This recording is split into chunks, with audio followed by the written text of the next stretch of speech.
श्री गुसाई जी परम दया की जय। श्री हरिराय महाप्रभु जी की जय। श्री हरिराय महाप्रभु जी का प्रागट्य भदर्व वध पांचम को हुआ था। श्री हरिराय जी के पिता का नाम श्री कल्याण राय जी था।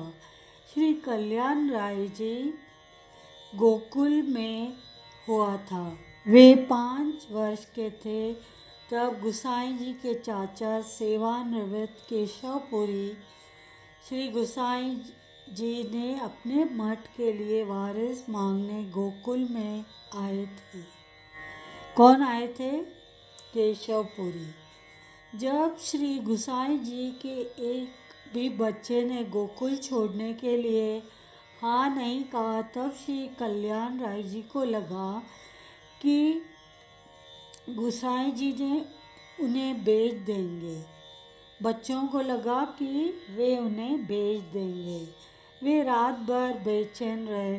सुबह उठते ही गुसाई जी के पास गए और निवेदन किया कि खुद को मत भेजो, मुझे कहीं और नहीं जाना। श्री गुसाई जी ने उनसे बहुत प्रसन्न हुए और उन्हें वचन दिया कि उन्हें कहीं भी नहीं सौंपेंगे चाचा जी के पास। श्री कल्याण राय जी का विवाह श्री जमुना बहू से हुआ। उसकी कोई संतान नहीं थी तो उनके बाद अपने श्री ठाकुर जी श्री विठलनाथ जी की सेवा कौन करेगा, उसे ब्रह्म था। श्री गोकुलनाथ जी के चौथे पुत्र श्री गुसाई जी ने अपना प्रसाद पान देकर आशीर्वाद दिया कि आपको पुत्र रत्न की प्राप्ति होगी। श्री कल्याण राय जी ने संस्कृत में कई ग्रंथ लिखे हैं।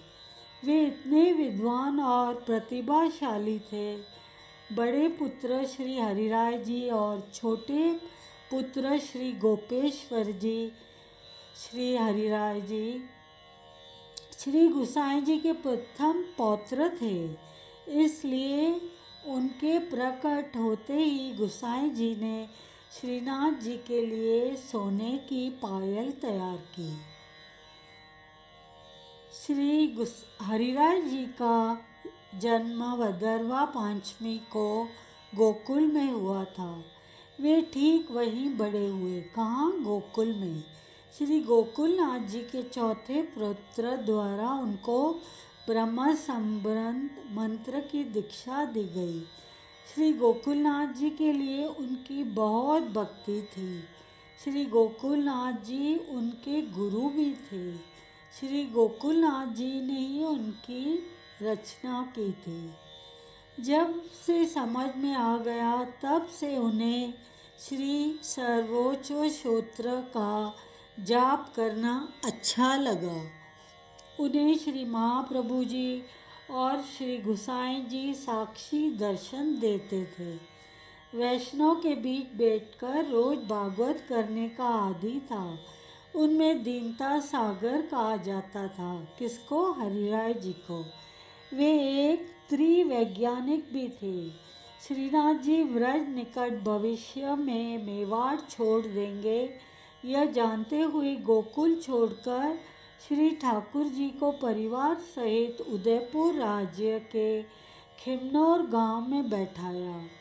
उसके बाद नाथद्वारा में एक बड़ा मंदिर बनाया और श्री ठाकुर जी को वहां लाकर स्वयं विराजमान हुए।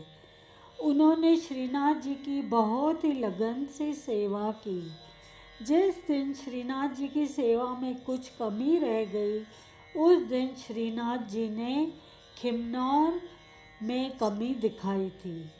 खिमनौर से सिंहड़ आने के लिए घोड़ा तैयार रहता था। वे तुरंत श्रीनाथ जी का श्रम हटाने पहुँचते। उदयपुर के राज परिवार की कुमारी श्री हरिराय जी के सुंदर व्यक्तित्व से मंत्रमुग्ध हुई। ब्रह्मांडीय मोह दूर करने के लिए श्री हरिराय जी ने माता यशोदा जी स्तनपान कराने वाले श्री बालकृष्ण रूप में दर्शन दिए। हृदय से वासना दूर करने के लिए समझाया। एक बार उनके छोटे भाई श्री गोपेश्वर जी की ऐसी इच्छा थी कि ठाकुर जी को सोने के रत्न से झुलाना पड़ा। श्री हरिराय जी ने कृपा करके श्री गोपेश्वर जी को अलौकिक दर्शन दिए। इसलिए श्री ठाकुर जी को लकड़ी की थाली में नहीं, सोने की थाली में दर्शन हुए। श्री गोपेश्वर जी श्री ठाकुर जी की सेवा के लिए उत्सुक रहते। उनकी बहू ने उनकी बहुत मदद की। एक बार श्री हरिराय जी जैसलमेर विराजमान थे। तब वहाँ उन्होंने भविष्य देखा कि जल्द ही गोपेश्वर की बहू होकर आएगी। श्री गोपेश्वर जी को सेवा में भागीदार खोने का बहुत दुख होगा। अतः श्री हरिराय जी ने अपने दुख दरने के लिए जैसलमेर के राजा के सहयोग से रोज सुबह श्री गोपेश्वर जी को पत्र भेजना शुरू किया। बहू जी के 5 अक्षरों तक पहुंचकर हरे रंग में प्रवेश किया। श्री हरिराय जी ने कुल 91 पत्र भेजे। श्री गोपेश्वर जी बहुत अभिभूत हुए। पत्र नहीं पढ़े थे। श्री हरिराय जी के सेवक हरजीवन दास की व्याख्या के साथ श्री गोपेश्वर जी ने पत्र पढ़ा।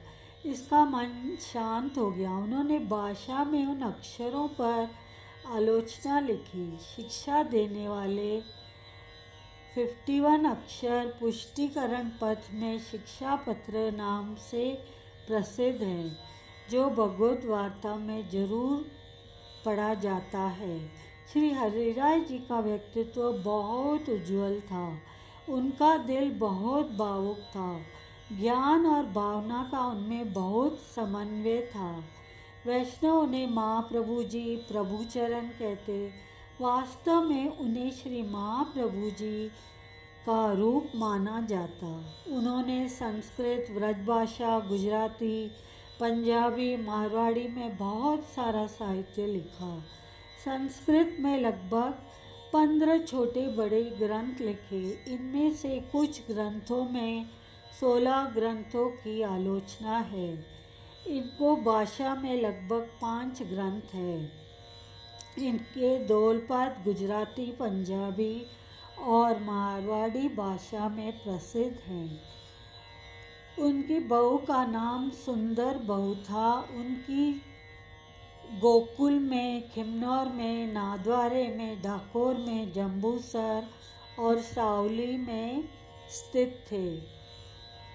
125 वर्ष की आयु में रोजाना खिम्नौर में प्रवेश किया। ये श्री वल्लभ के एकमात्र वंशज हैं जो इतने लंबे समय तक रहने वाले हैं। उनके छोटे भाई श्री गोपेश्वर भी बहुत ही काबिल विद्वान थे। इन्होंने दंड पर ब्रजभाषा में आलोचना लिखी है। इसके अलावा संस्कृत में अन्य ग्रंथ की रचना भी की है।